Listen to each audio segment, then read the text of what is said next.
Þetta var taugastrekkjandi í lokin. Já, þetta var hansi spennandi og að vita það að KR með mjög leikrinda leikmenn og það var að vita að þeir var ekkert að fara að gefast upp og þannig að það var bara gott í okkur að halda þessu og búin að missa Emil út og með 5 og svo KR veikur var ekki með og okkur vantaði smá svona stjórnum þarna og svo Hjálmar náttúrulega meiddist strax í byrjun þannig kom inn á þannig að við vorum án 2 líkimanna og þeir sem voru að spila í dag voru bara gríðarlega góðir og lögðu sig fram, spiluðu góða vörn eins og þeir búin að gera síðustu leiki. Kitti steig aldeilis upp í stigaskorun. Kitti Marino sem hitti bara á þraustanum, þeir skipta á öllum pikkum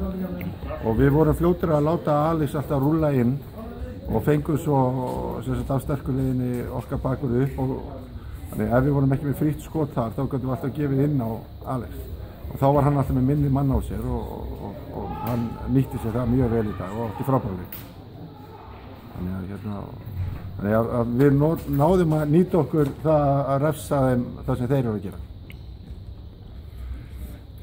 Ok.